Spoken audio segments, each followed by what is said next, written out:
Assalamualaikum warahmatullahi wabarakatuh. Selamat pagi. Yang terhormat kepada Ketua Sidang sekaligus Kepala Program Studi S1 Bisnis Digital Universitas Negeri Jakarta, Ibu Dr. Rina Parlina MPA. Yang terhormat kepada dosen satu Bapak Profesor Dr. Henry Arianto MM. Yang terhormat dosen penguji 2 Ibu Isan Fiarin MSI. Yang terhormat kepada Bapak dosen pembimbing 1 Bapak Profesor U1 MSc PhD. Yang terhormat Ibu dosen pembimbing kedua Ibu Meka Barabuku SENM.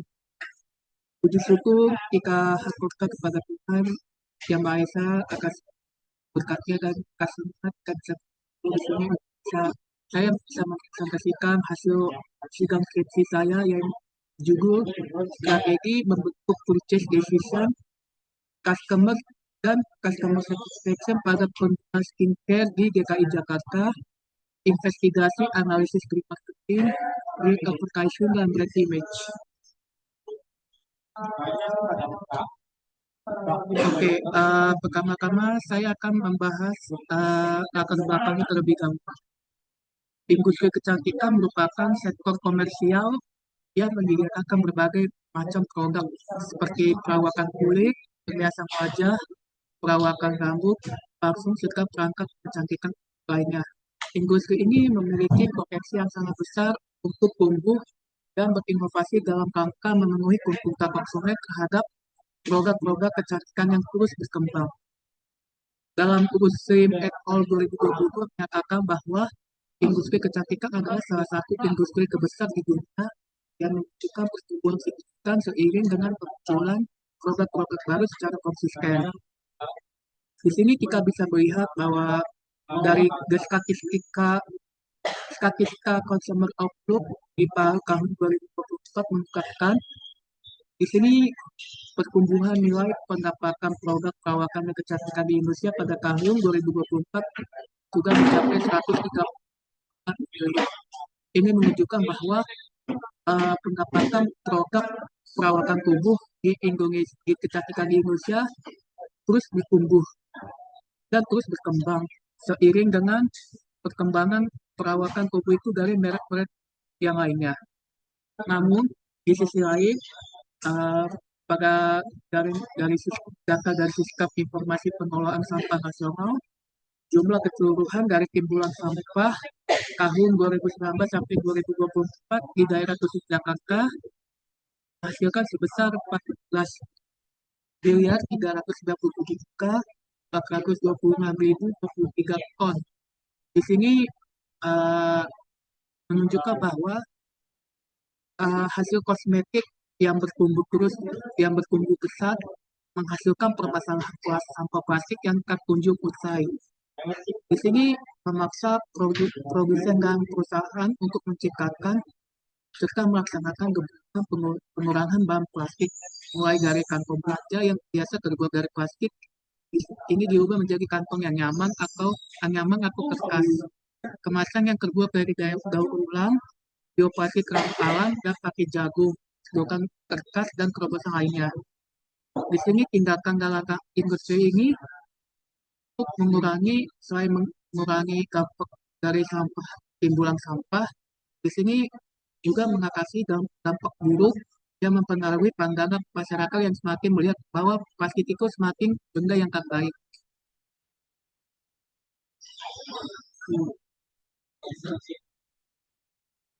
Di sini saya memakai objek dari produk kosmetik yang sudah lama terkenal dalam bidang green marketing, itu The Body Shop.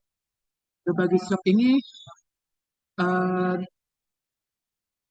pertama kali mendirikan perusahaannya dengan nuansa cat hijau di Brockton, Inggris pada tanggal 27 Maret 1976 yang dibangun oleh Annika Rockit, dan The Body Shop pertama kali masuk ke Indonesia pada tahun 1994, tepatnya tanggal 12 Desember.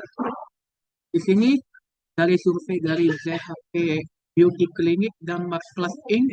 tahun 2020 yang memiliki merek produk skincare yang selalu digunakan oleh perempuan Indonesia, yaitu sebesar 4,5% menggunakan produk The Body Shop.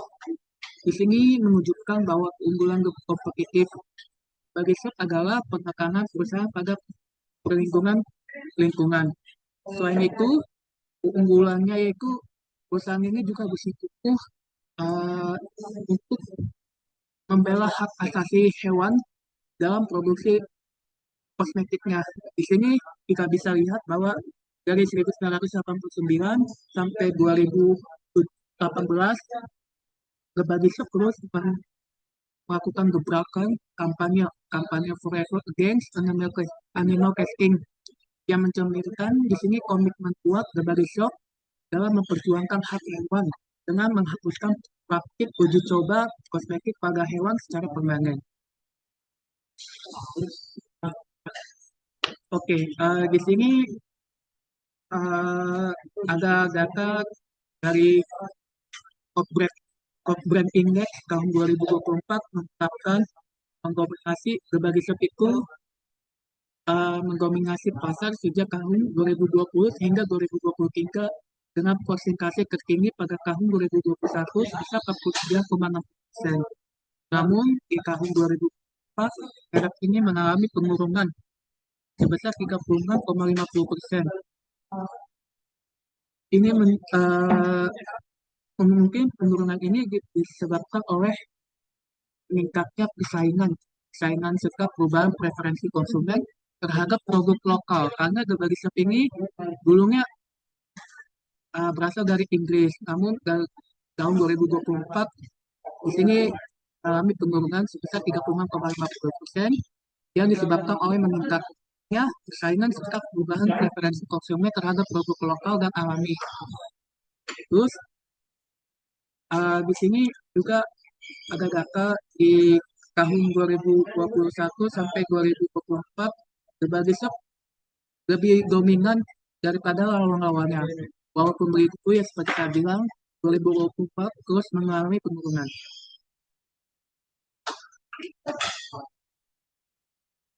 Oke, di sini uh,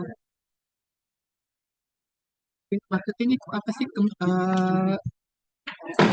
yang saya bisa tangkap dari marketing itu merupakan suatu pendekatan pemasaran yang berfokus pada promosi produk dan layanan ramah lingkungan dengan bertujuan untuk minimalkan dampak negatif terhadap lingkungan sekaligus memenuhi kebutuhan konsumen secara berkelanjutan. Di sini strategi green marketing dan diversifikasi memiliki peran penting dalam membentuk persepsi konsumen dan secara langsung mempengaruhi purchase decision. Di sini riset dari IBM dan National Retail Federation tahun 2020 sekitar 70% konsumen global menyatakan bahwa mereka bersedia membayar lebih mahal untuk produk yang lebih merek yang peduli terhadap lingkungan dan berkelanjutan. Kemudian penelitian ini bertujuan untuk menganalisis pengaruh green marketing, advertising, dan brand image terhadap purchase decision dan customer satisfaction, serta mengukur sejauh mana purchase decision berperan dalam meningkatkan customer satisfaction. Penelitian ini diharapkan dapat memberikan masukan strategis bagi perusahaan skincare. Di sini, walaupun Body Shop merupakan objek dan perusahaan pertama yang menerapkan green marketing, namun yang seperti yang data sebelumnya, angkanya memiliki tantangan itu menurunnya penjualan karena seiring dengan tingkatnya persaingan di merek lokal. Kemudian, apa sih purchase decision itu atau keputusan pembelian merupakan salah satu aspek kunci secara langsung memengaruhi tingkat kepuasan pelanggan atau customer satisfaction, terutama dalam konteks pembelian produk skincare. Ketika konsumen memutuskan untuk membeli suatu produk, keputusan tersebut tidak terjadi secara tiba-tiba, melainkan dipengaruhi oleh berbagai faktor yang membentuk persepsi mereka terhadap nilai dan kualitas produk. Dalam konteks produk ramah lingkungan yang ditawarkan oleh The Body Shop, tiga faktor utama yang sangat berpengaruh adalah green marketing, green advertising, dan brand image. Di sini ada pertanyaan yang sudah saya buat, pertanyaan penelitian. Yang pertama itu, apakah green marketing berpengaruh terhadap purchase decision produk skincare di daerah khusus Jakarta? Kedua, apakah green advertising berpengaruh terhadap purchase decision produk skincare di daerah khusus Jakarta? Yang ketiga, apakah brand image berpengaruh terhadap purchase decision produk skincare di daerah khusus Jakarta? Yang keempat, apakah green marketing berpengaruh terhadap customer satisfaction produk skincare di daerah khusus Jakarta? Yang kelima, apakah green advertising berpengaruh terhadap customer satisfaction produk skincare di daerah khusus Jakarta? Yang keenam, apakah brand image berpengaruh terhadap customer satisfaction produk skincare di daerah khusus Jakarta? Yang ketujuh dan yang terakhir, apakah purchase decision berpengaruh terhadap customer satisfaction produk skincare di daerah khusus Jakarta?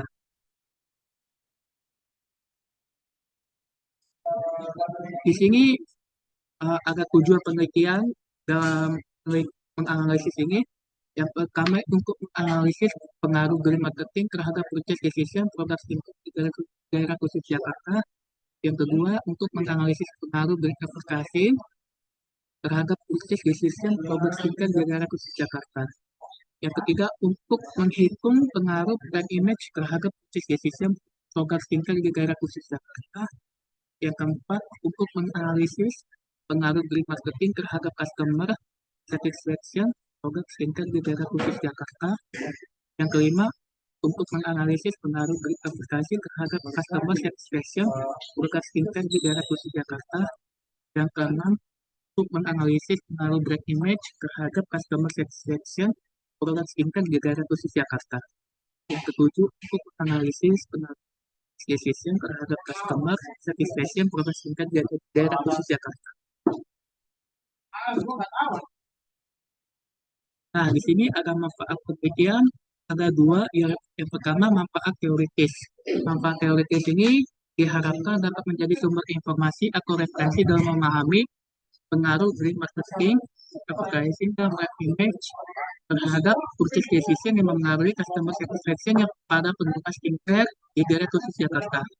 Selain itu, hasil penelitian ini juga dapat dijadikan acuan bagi penelitian selanjutnya yang berkaitan dengan faktor-faktor yang memengaruhi kepercayaan elektronik dan nilai pembelian dalam layanan digital, khususnya dalam bidang kosmetik skincare berbagai show. Kemudian yang kedua itu manfaat praktis.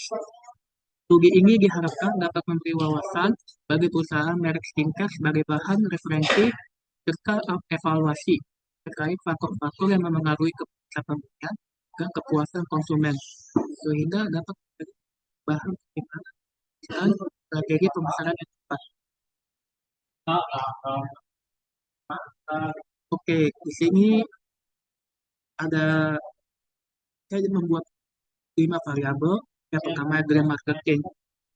Green marketing adalah suatu pendekatan pemasaran yang fokus pada promosi produk dan layanan yang ramah lingkungan dengan tujuan dapat meningkatkan sekaligus memenuhi kebutuhan konsumen secara berkelanjutan. Di sini ada 3 dimensi. Yang pertama, green product, green price, dan green promotion. Yang kedua, green advertising, yaitu periklanan yang pada tampilannya berwawasan lingkungan yang digunakan untuk mengkomunikasikan keperluan perusahaan akan produk yang lebih ramah terhadap lingkungan. Di sini ada 3 dimensi, pertama information usefulness, yang kedua information effectiveness, yang ketiga information truthfulness. Yang ketiga, brand image adalah hasil dari pandangan atau penelitian pelanggan tentang suatu merek yang baik atau buruk. Ini dibuat dengan berbagai perbedaan antara beberapa merek, sehingga merek yang penawarannya sesuai dengan kebutuhan dibeli konsumen. Di sini ada tiga dimensi. Yang pertama, brand identity, brand personality, dan brand benefit and performance. Kemudian yang keempat, purchase decision, yaitu hasil dari evaluasi terhadap produk atau jasa yang sesuai dengan kebutuhan dan keinginan individu. Di sini ada 4 dimensi. Yang pertama, initial fase, yang kedua interest fase, yang ketiga desire fase, dan yang keempat action to decide for satisfaction fase. Yang kelima, customer satisfaction merupakan perasaan senang atau kecewa seseorang yang muncul setelah membandingkan antara persepsi terhadap kinerja atau hasil suatu produk dengan harapan-harapan. Di sini ada tiga dimensi juga, yang pertama kesesuaian harapan, ingat berkunjung kembali, dan kesediaan merekomendasikan. Di sini saya sudah membuat teori Green Marketing X1, Green Advocacy X2, Green Image X3. Yang di sini Y-nya ada dua, decision Y1 dan customer satisfaction Y2. Jadi ada H1, H2, H3, H4, H5, ada 7. Oke, saya akan diteliti. Di sini ada pengembangan hipotesis ya, seperti yang saya bilang, saya lihat di layar. Untuk waktu tempat penelitian, di sini saya memulai penelitian dari bulan Mei 2025 sampai selesai. Alhamdulillah selesainya itu di bulan November 2025. Untuk penyebaran kuesionernya secara daring dan juga pernah menyebarkan kuesioner secara offline. Di sini desain penelitiannya menggunakan metode kuantitatif kausalitas dan menganalisis data numerik. Tujuannya untuk menguji hipotesis dan mencari pengaruh antara variabel independen dan variabel dependen. Untuk populasi itu masyarakat besar khususnya DKI Jakarta yang mengetahui keberadaan pengguna produk skincare di berbagai sektor dan khusus domisili di wilayah DKI Jakarta. Untuk sampel akan memprobability sampling dengan teknik positive sampling. Untuk jumlah sampel mengacu pada rumus Hertz 2010, yaitu N yaitu indikator berupa 47 indikator dikali 8 sesuai dengan rumus Hertz sehingga menghasilkan 376 responden. Namun peneliti menggenapkan responden menjadi 400 responden supaya data yang akan dihasilkan lebih maksimal, lebih baik lagi. Untuk kriteria berdomisili di wilayah DKI Jakarta, usia rentang 17 sampai 55 tahun, pernah menggunakan berbagai shock dan jenis kelamin perempuan. Untuk pengembangan instrumen di kuesioner nanti, Green Marketing ada 9 jumlah indikator atau pernyataan, sumbernya dari Fiat 2022 dan Nandika 2023. Green Advocacy ada 9 juga, 9 indikator, ada Agustinus 2019 dan Vivian 2023. Green Image ada 9 indikator atau pernyataan, sumbernya dari Fajri 2020 dan Putri 2024. Kemudian purchase decision ada 12 indikator pernyataan bersumber dari Sugana 2021. Kemudian customer satisfaction, jumlah pernyataan atau indikator 9 pernyataan dengan sumber Indrasari 2019. Kemudian untuk skala penelitian, saya menggunakan skala Likert dari 1 sampai 6. Di sini ada bobot nilai dari 6, 5, 4, 3, 2, 1 dengan keterangan sangat setuju, sedikit setuju, tidak setuju, dan sangat. Untuk teknik analisis datanya, saya menggunakan IBM SPSS untuk analisis deskripsinya, yaitu untuk menguji validitas dan uji reliabilitas. Kemudian untuk analisis multivariate equation modeling atau SEM, menggunakan IBM SPSS Amos. Untuk tahapan analisis data, uji validitas adalah ukuran seberapa baik item-item yang dipilih untuk suatu konstruk benar-benar mengukur pernyataan tersebut. Kemudian uji reliabilitas mengacu pada sejauh mana suatu variabel atau kumpulan variabel konsisten dalam mengukur apa yang dimaksud untuk diukur dalam pernyataan tersebut. Untuk analisis deskriptif ini digunakan untuk memberikan gambaran umum mengenai karakteristik data. Kemudian untuk SEM melibatkan 3 alat, yaitu absolute fit indices, incremental fit indices, dan parsimony fit indices. Di sini yang teknik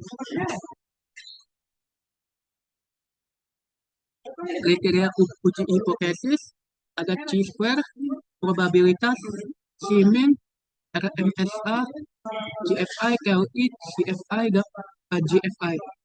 Untuk cut-off value-nya diharapkan chi-square itu diharapkan kecil, probabilitas kurang dari 0,05, Siemens lebih dari 2,00, kurang 2,00, RMSA itu lebih dari 0,08, GFI lebih dari 0,90, in lebih dari 0,95, CFI lebih dari 0,95, dan AGFI lebih dari 0,90. Oke, di sini saya sudah membuat deskriptif karakteristik responden. Total data yang telah dikumpulkan berupa 400 responden.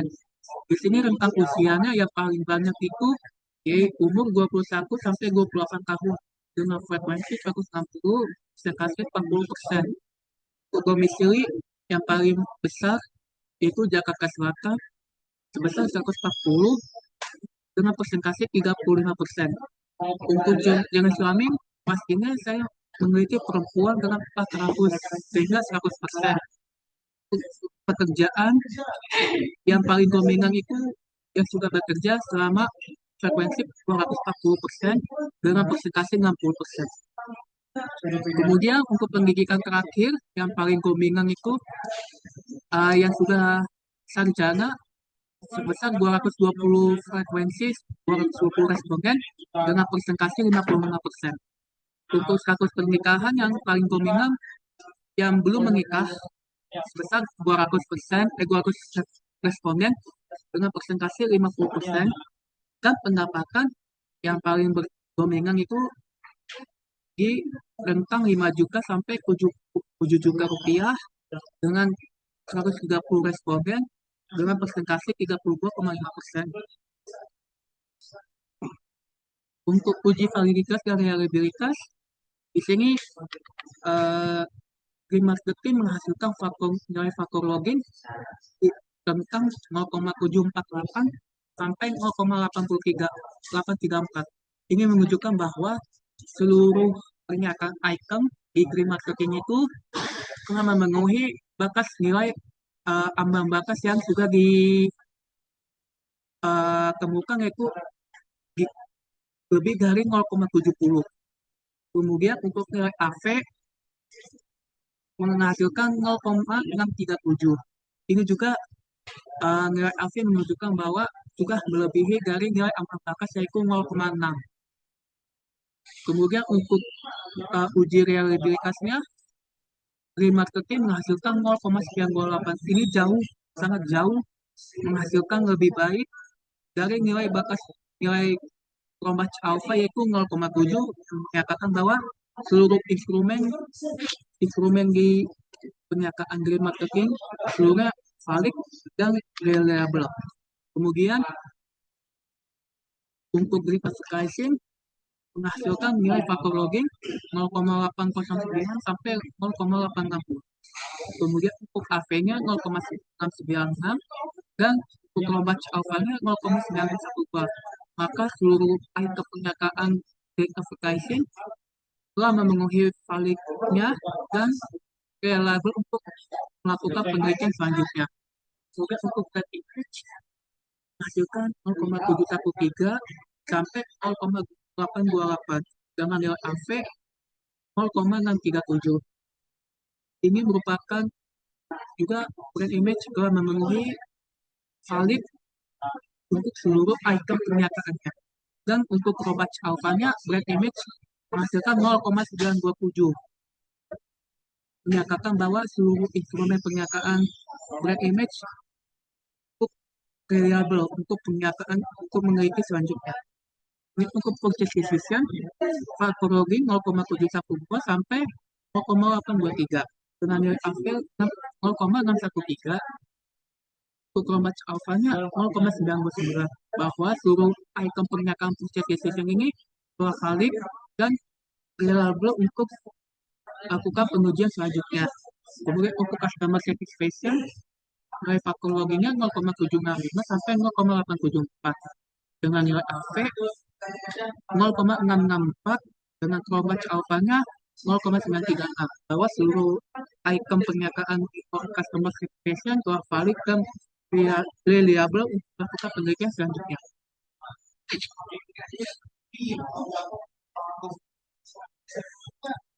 Nah, di sini saya sudah melakukan pengujian uji kelayakan model dari teknik menggunakan PSS Amos. Di sini ada 9 marketing, ada 9 indikator, grade efficacy ada 6 indikator, ada brand image, ada 9 indikator, untuk purchase decision ada 10 indikator, dan customer satisfaction ada 10 indikator. Di sini saya juga menghitung untuk nilai P untuk kelayakan model di Amos, hasilnya masih belum sesuai, 0,00. Di sini masih belum tidak sesuai. Untuk nilai shaming atau GF-nya juga sesuai dengan yang cut-off value-nya, yaitu kurang dari nilai 2,00, hasilnya 1,836. Walaupun begitu, peneliti belum puas dengan hasil dari nilai tersebut. Kemudian untuk GFI masih tidak sesuai, GFI tidak sesuai, RMSA di sini sudah melebihi ekspektasi, yaitu 0,046, yaitu kurang dari 0,08. Di sini sesuai, namun seperti yang kita bilang tadi, nilai P-nya masih belum memenuhi indikatornya. Kemudian untuk LI belum sesuai juga, dan nilai CFI-nya belum sesuai juga. Di sini untuk saya sudah memodifikasi dengan menghapus semua item pernyataan yang nilai P-nya dari 0,05 dengan menggunakan PSS Amos. Di sini menghasilkan bahwa seluruh indikator di kelayakan model ini 5 marketing tersisa 4 indikator, untuk rate advertising tersisa 5 indikator atau pernyataan, brand image tersisa 5 pernyataan, untuk purchase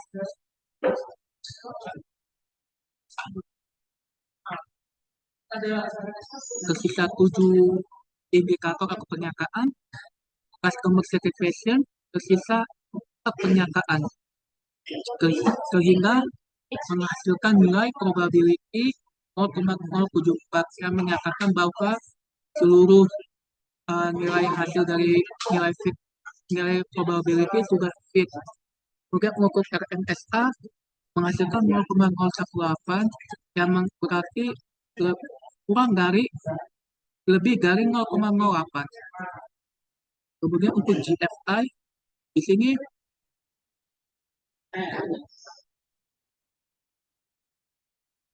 sini menghasilkan 0,90. Untuk cut off value-nya di sini menghasilkan 0,946, yang berarti nilai GFI-nya sudah memenuhi yang diharapkan. Terus AGFI menghasilkan 0,934, yang berarti sudah fit. Simin dan GF menghasilkan 1,128 yang sudah fit dengan sesuai standarnya, itu kurang dari 2,00. Yang untuk LI lebih kurang dari 0,95. Di sini hasilnya 0,994.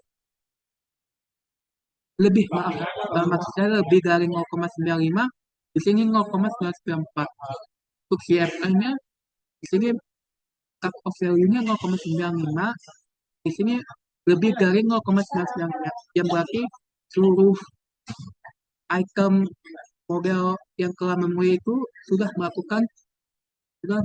memenuhi identitas atau indikator berdasarkan tabel Lucas of Fit. Oke, di sini saya udah mengaji hipotesis. Hipotesis yang pertama, green marketing berpengaruh terhadap politik decision. Nilai CR-nya 6,185 dengan nilai P yaitu 0,000, hasilnya diterima. Kemudian H2 green advertising terhadap purchase decision. Di sini nilai CR-nya minus 0,467, nilai P-nya 0,44, yang berarti H2 hipotesis kedua ini ditolak. Kemudian yang ketiga, hipotesis ketiga brand image terhadap purchase decision, nilai CR-nya 6,731, nilai P-nya 0,000, hasilnya hipotesis ketiga ini diterima. Kemudian hipotesis keempat ditolak, hipotesis kelima ditolak, hipotesis keenam diterima, dan H7 hipotesis ketujuh hasilnya diterima. Di sini hasil hipotesis yang diuji dapat diterima dan tidak ditolak, yaitu green marketing terhadap purchase decision, brand image terhadap purchase decision, brand image terhadap customer satisfaction, dan yang terakhir purchase decision dan customer satisfaction. Kemudian yang ditolak itu hipotesis kedua, yaitu green advertising terhadap purchase decision. Di sini adanya kesenjangan antara reputasi merek dengan realitas visual yang dilihat dan diterima oleh konsumen. Kemudian hipotesis keempat, yaitu green marketing terhadap customer satisfaction, ini disebabkan oleh ketidakkonsistenan berbagai shop atau konsumen yang lebih memprioritaskan nilai fungsional produk berbagai shop itu sendiri dan kualitas produk itu sendiri dibandingkan fokus ke isu lingkungan semata. Jadi konsumen kayak merasa kayak tidak penting gitu untuk lingkungan semata, itu langsung fokus terhadap kualitas produk itu sendiri. Kemudian hipotesis kelima, advertising terhadap customer satisfaction. Di sini disebabkan karena iklan hijau ini hanya berfungsi untuk meningkatkan awareness atau minat, tetapi tidak menjamin pengalaman produk atau untuk memenuhi harapan. Nah, di sini saya sudah membuat kesimpulan.